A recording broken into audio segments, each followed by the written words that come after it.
Usually when someone tells you their favorite Elder Scrolls game, it's because it's the first one they played.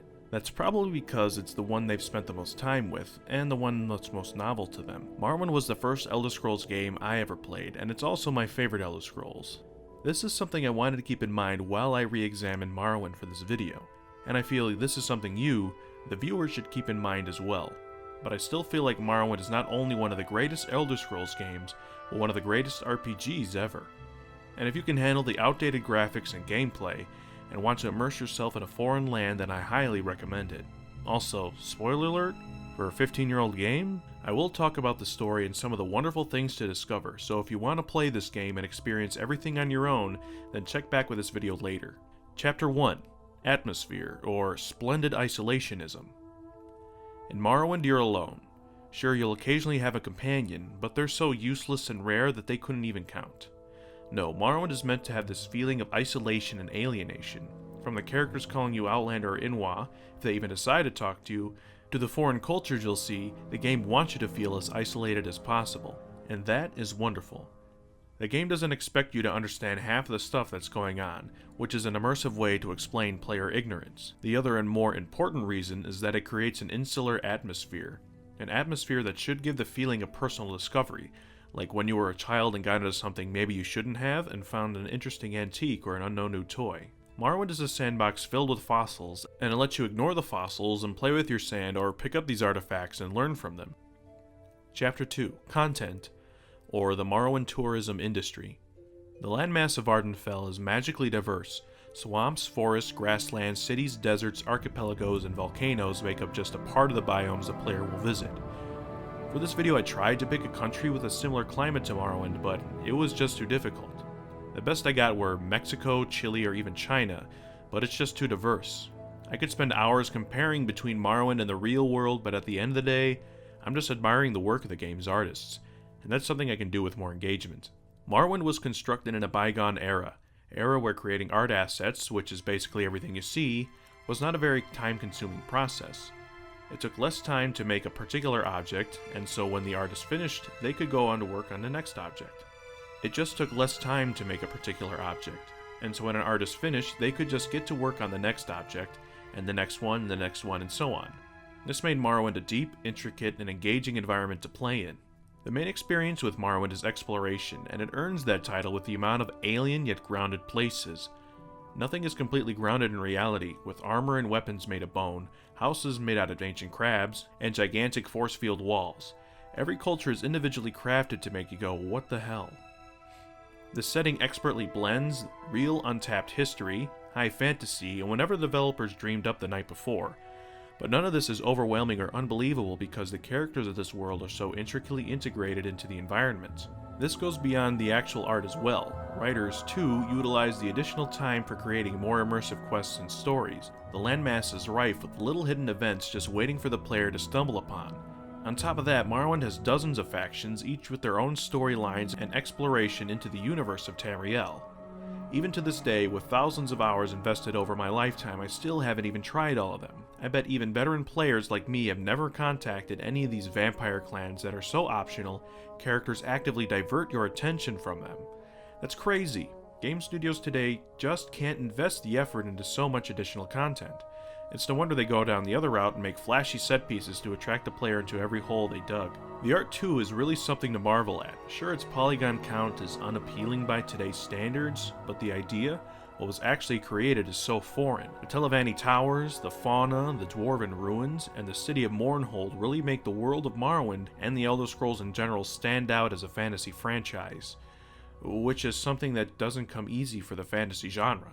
10% of this game should be mesmerizing you with the wonderful things to see, and really, the gaming industry in general could benefit from a spicing up of their franchises with a little bizarreness. I mean, would you rather fast travel in a car or a giant flea? Chapter 3. Story and Lore, or Narraverine. Bethesda likes to make the player begin their journey in the Elder Scrolls as a prisoner. I assume this is to contrast the amount of freedom that will be provided for the rest of the game. It's also a good excuse to railroad the player into tutorials and first story missions, even though Morrowind doesn't really have any. What you're told to go on is that the Emperor has pardoned you personally, which is strange, and that you must visit a man in a neighboring town. That, I feel, is the best way to get introduced to the game.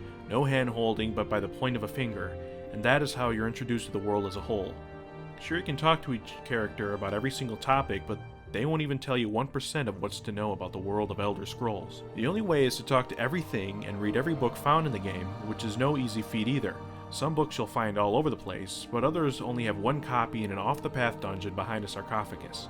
This is no different from the rest of the Elder Scrolls. Bethesda does a great job resisting knocking you over the head with its fictional history and culture. However, the fake history is one of the most intricate and layered histories of any franchise, which is outstanding since there's never been any one person with the title of lore master to keep everything together. And many people like to think Morrowind is the crown jewel of this unique fantasy franchise because of how interlaced the past and present are, although all of the Elder Scrolls do a good job of this. But it is understandable why they would think that. I mean, after a while, you'll get to meet living gods. Yeah, the Vivek guy everyone talks about, you can meet him and kill him. You can also visit a floating meteor-turned prison, and in Blood Moon, you'll kill the god of hunting. Morrowind introduces the player so well to what has happened and what will happen. Cédonine was chosen as a player start for a reason. Between the intro and town, you'll be introduced to every race, and their topics of conversation will give you a glimpse of what's going on. One half of the town is made of stone buildings, while the other half are swamp shacks, which presents the tension between the history-washing multicultural empire and the traditionalist xenophobic marginalized natives. Without even saying a word, the game has already shown you the most important piece of the lore. Along with setting the town in a swamp, the player should get the impression that this world is different from Middle-earth, but has enough to assure the player that the elements of the common fantasy will be included. For example, there's elves and automatons. The story itself, well, the main story of the game, is almost typical of a fantasy game. You're some ancient semi-god that was killed off, but now you're back to save the world from one of your ex-coworkers. Your surviving coworkers are either mad or indifferent to the apocalypse, and it's up to you to discover your true potential and save the world. This may sound cliche, but like all Elder Scrolls games, it's about the journey, not the destination. On the way, the player will unearth a conspiracy, break someone out of jail, catch a horrible disease, stab a giant heart, and sword fight an old man. It's these little moments that make the main story stand out. Chapter 4: Unrestrained and Barely Unguided Exploration. Lack of guidance is something you just don't see anymore. Today's developers are just too invested in the nudging, guiding, or outright pushing the player to the next cool objective. Morrowind is the opposite.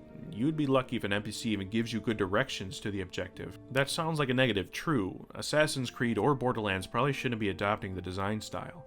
The reason it works with Morrowind is because of this sense of personal discovery one feels stumbling into a random location and checking out the scene. Traveling to Balmora, you'll probably encounter a person falling out of the sky, a cave of slavers, a crypt of skeletons, and drug dealers, all of which you probably didn't even know existed in this world until you discovered them.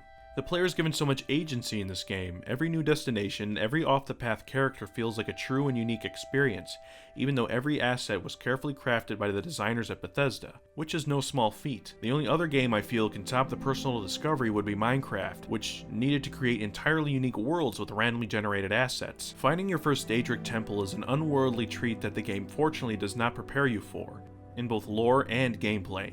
Even the temples close to the player's start are unapologetically dangerous. This rule expands through the whole game. When I purchased the Game of the Year edition, I was so excited to go to Solstheim, and within 15 minutes from starting a new character I was there, only then to be cut down by a bear immediately after leaving the fort. Again, it sounds like this should be a problem. What is the pleasure of unknowingly going on a suicide mission? Because after that, I made a new character and trained up to it. I joined a guild I never joined before, did a bunch of quests, got lost, and most importantly, I worked up to a good level. This pang of fear mixed with personal discovery only complements each other and intensifies the emotional investment in the game.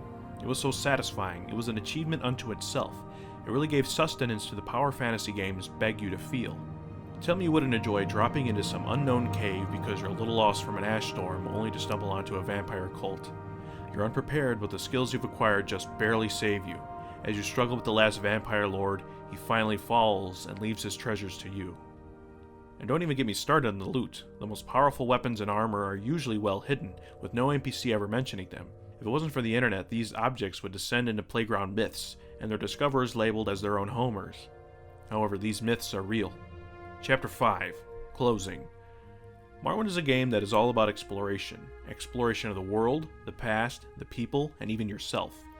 Morrowind does have its faults, but most of them can be attributed to the era which it was made. And the few that do not, well, are blown away by the positives like that amazing, curious atmosphere or the wonderfully deep and complex franchise lore. Again, I understand that I'm a huge fan, but I do feel Morrowind is a great game that should be experienced and viewed as an example to follow. Hey everyone, thanks for watching my video. I know it was a bit different from what I usually make, and I promise the next couple of videos are going to be like how they used to be. If you liked how this video was made, or you didn't like how this video was made, or you think this is a good idea but maybe I can fix it or expand upon it, hey, leave a comment and let me know.